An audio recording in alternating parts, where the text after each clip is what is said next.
के तेल के बिजनेस पर काला अंधेरा मंडराने लगा, क्योंकि दुबई की जमीन में तेल का लेवल कम होना शुरू हो गया और शेखों को इस बात की परेशानी होनी शुरू हो गई। इसीलिए वो चाहते थे कि वो अपना इंफ्रास्ट्रक्चर ऑयल बिजनेस से कन्वर्ट करके टूरिज्म में प्रमोट करें, ताकि अगर तेल का बिजनेस ना भी रहा तो वो टूरिज्म से अरबों खरबों डॉलर्स कमा सकें। इसीलिए क्राउन प्रिंस मोहम्मद बिन राशिद अल मखदूम ने 14,000 करोड़ रुपयों का एक प्रोजेक्ट सोचा।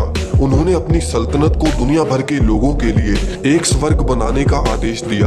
हर साल दुबई में 50 लाख टूरिस्ट घूमने फिरने आते थे, जिसे वो बढ़ाकर 1.5 करोड़ कर देना चाहते थे। लेकिन उसमें दिक्कत ये आई कि दुबई बहुत छोटा शहर था, जिसमें सिर्फ 50 लाख लोग ही रह सकते थे, और इसीलिए क्राउन प्रिंस ने यह ठान लिया कि अब वो समुद्र के बीच में एक शहर बनवाएंगे, और वो चाहते थे कि ये काम सिर्फ 6 साल में कंप्लीट हो जाए। उन्होंने इस आइलैंड को पाम ट्री की तरह बनाने के लिए सोचा, लेकिन प्रॉब्लम ये आई थी कि आज दुनिया में किसी ने भी कभी भी कोई ऐसी चीज नहीं बनाई। इस शहर को बनाने के लिए इंजीनियर्स को कुदरत की ताकत से टकराना पड़ता। आइए आज की इस वीडियो में हम जानते हैं कि कैसे दुबई के शेख ने सिर्फ 6 साल में ही समुद्र में पूरा का पूरा शहर खड़ा कर डाला। लेकिन उससे पहले अगर आपने हमारे चैनल को सब्सक्राइब नहीं किया तो इस चैनल को जरूर सब्सक्राइब कर लें।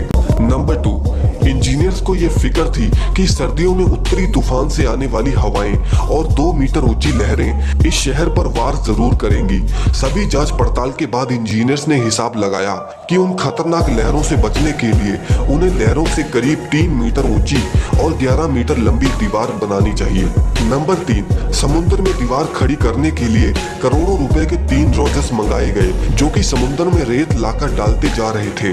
अब समुद्र में रेत का थामे रहना आसान नहीं था, इसलिए रेत को थामे रखने के लिए इसमें 6-6 टन के पत्थर डाले गए। ये वही पत्थर हैं जो इस आइलैंड को समुद्र के विनाशकारी लहरों से बचाकर रखेंगे। लेकिन इन पत्थरों को लाना कोई आसान काम नहीं था। जितने पत्थर इस दीवार को बनाने में लगने वाले थे, उतने पत्थरों में तो इजिप्ट के 2 पिरामिड बन सकते थे। इस विशाल प्रोजेक्ट में कुछ भी पत्थर के भरोसे नहीं छोड़ा जा सकता। जरा सी हलचल में ही पत्थर सरक जाएंगे और पूरे का पूरा शहर समुद्र अपने अंदर निगल जाएगा। इसीलिए गोताखोर बार बार समुद्र में डुबकी लगाकर नीचे पत्थरों की पोजीशन को चेक करने जाते रहते थे। नंबर 4, अब बाकी का काम करने के लिए दुबई को 9 करोड़ 40 लाख घन मीटर रेत के स्रोत की तलाश करनी होगी।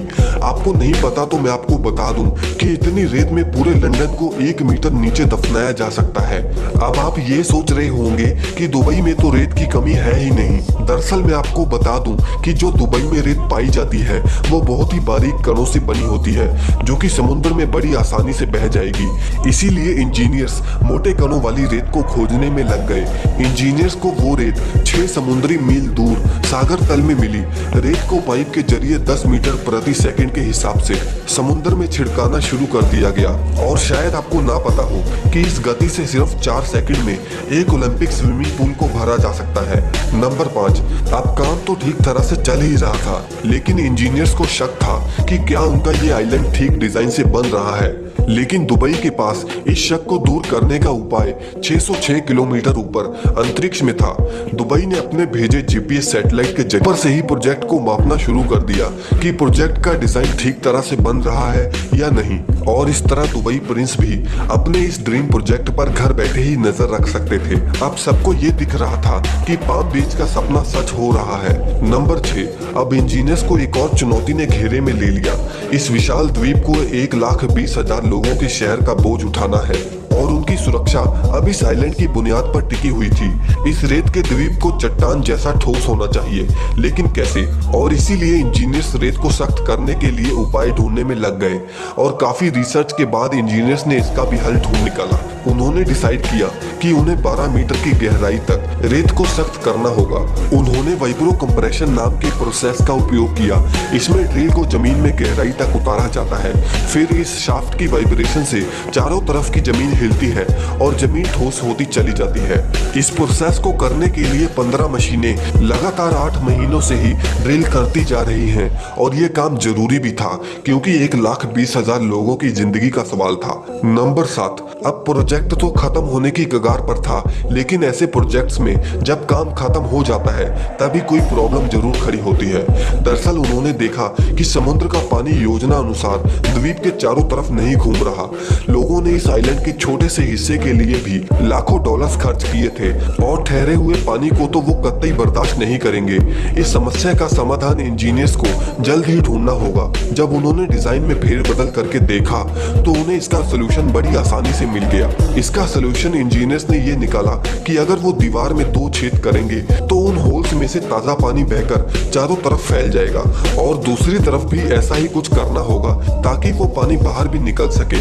नंबर 8, अब जैसे जैसे प्रोजेक्ट को खत्म करने की डेडलाइन पास आती चली जा रही है, वैसे वैसे ही इंजीनियर्स अपने काम को अंजाम देने के लिए लगे हुए हैं। अब 12-12 घंटे काम करने वाले 40,000 एशिया के वर्कर्स को काम पर लगाया गया था। इन लोगों को 48 डिग्री की झुलसती गर्मी में काम करना था। इस प्रोजेक्ट में 51 अलग अलग कॉन्ट्रैक्टर्स होटल्स, बिल्डिंग्स, सीवेज, सड़कें वगैरह बनाने में जुटे हुए हैं। आपको ये बात हैरान कर देगी कि बिक्री शुरू होते ही पहले 3 दिनों में सारे के सारे मकान बिक गए। इनमें से सबसे महंगा मकान 12 लाख डॉलर्स का था। वक्त तेजी से निकल रहा था, लेकिन क्राउन प्रिंस ने सबको 2006 में आलीशान दुनिया देने का वादा किया है। इस 1.6 किलोमीटर इलाके में कम से कम 8,000 विला, 220 शॉपिंग मॉल्स और रेस्टोरेंट्स होंगे और भी खूबसूरत बिल्डिंग्स के लिए अलग से जगहें बनाई जाएंगी। और ऐसे ही इंजीनियर्स ने दिए गए स्रोत की तलाश करनी होगी। आपको नहीं पता तो मैं आपको बता दूं कि इतनी रेत में पूरे लंदन को 1 मीटर नीचे दफनाया जा सकता है। वीडियो अगर पसंद आई तो इसे लाइक और शेयर जरूर करें और आगे आपको किस टॉपिक पर वीडियो देखनी है हमें कमेंट सेक्शन में जरूर बताएं और आगे भी ऐसी वीडियोस के लिए चैनल को सब्सक्राइब करना ना भूलें।